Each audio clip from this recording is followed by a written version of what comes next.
What's up YouTube, Dan here and welcome to episode 3 of my AC Milan career mode series. So in the last episodes we've been focusing on the transfer window, but now we're going to get into the games.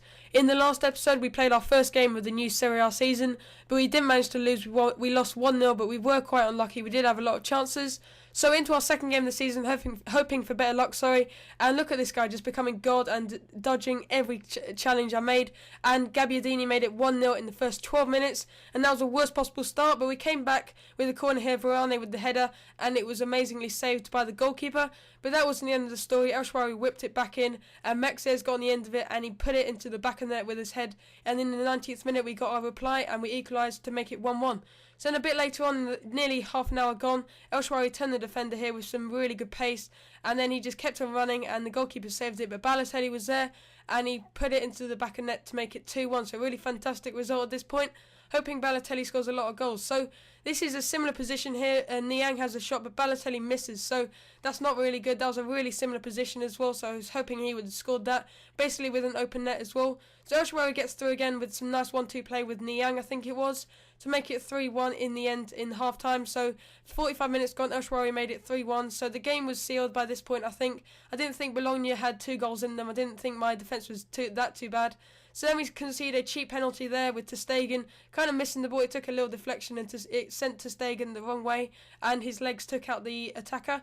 So he got a penalty from this, and I didn't know which way to go, and he went right in the end. I went left, and he made it 3-2. Gilardino, the Italian legend, definitely going to score from there with his fantastic goal record he has. So that made it 3-2. They went on attack, so it was quite a hard end to the game. It was really tough and tense in the end. But then Abate here, running from miles back in his own half, chipping it over to Bozzini. He missed it, but Boateng was on hand there to make it 4-2, and by this point definitely the game was sealed. They were not going to get this back, so that made it 4-2. Really happy with Boateng's progress as well this season, hoping he does really well. He gets to a potential of around 86 to 87, and the thing I love about Boateng is his stats. So he has really good strength, really good pace, really good stamina. He's one of the perfect FIFA players as well, 4-star skill moves, 4-star weak foot. So into our next game, it's a game up against Atalanta. They do have a couple of good players, a couple of hard players to mark in this game. You're going to see why. So Nosferino scored the first goal of the game, and that was a fantastic goal, getting it on the edge of the box and then slamming it past the goalkeeper to make it 1-0 in the 22nd minute. But here you see my defence just not doing a very good job. I made a mistake there. My bad on that goal there, and it just... ter Stegen wasn't going to save that, and De Luca made it 1-1. So quite a nice goal there. Didn't have much to do from that. The header, he didn't really have to do much. So moving on a little bit, where's my defence? And he made it 2-1. I think it's the same guy. Yeah, it was. De Luca made it 2-1 to Atalanta. And at this point, I was just like, wow.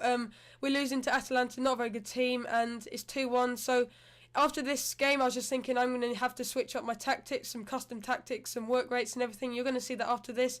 And it wasn't doing anything at this point, and they made it 3-1 with another scabby goal there.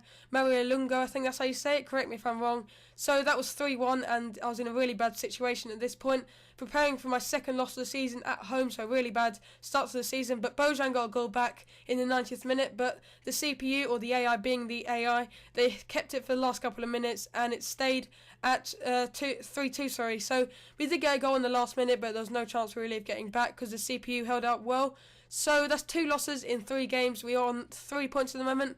So after that game, I went into the custom tactics, as I said, and there's just something missing. Balotelli is just dropping too far back. So that means El Shaarawy isn't getting enough support, so there's not much attacking flow going on at the moment. I want the team to flow a bit more, a lot of runs going on, a lot more risky runs. And that's how I play really on FIFA. I like to make a lot of runs that may be a bit risky. And on the defensive side of things, my 2 centre-backs aren't getting close enough to the ball. They're not aggressive enough. They're not putting on enough pressure. So as you see here, I'm just making a lot of changes. You can easily do this by going into team management on your menu and then going to custom tactics and changing everything. It really helps if you're not just getting the what you want, really. So into a massive game now against Inter Milan, a neutral game because obviously both teams play at the San Siro, and this was an absolutely insane game. I really enjoyed playing this, and I actually really focused in this game because I'm not losing again at home. So Palacio comes the closest in the first half, but apart from that, there was not much really. There's a couple of chances, but the defence were definitely on top form.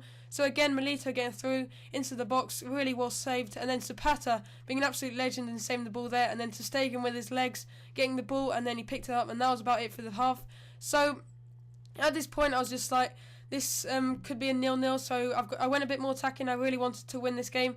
And Shaqiri, not much on. He went past the defenders and then just slotted it past the goalkeeper to make it 1-0. And at this point, I wanted to hold on to this. This would be an absolutely fantastic match. And if the match finished at this result, I'd be absolutely amazed at that, because we're not on good form, as you can see at the moment. So we are reaching the end of the episode, guys. Hope you enjoyed it. Please leave a like if you enjoyed it, and please subscribe. So thanks for watching, and I'll see you in the next episode, which will probably be out tomorrow morning, maybe. So thanks for watching, and I'll see you in the next episode.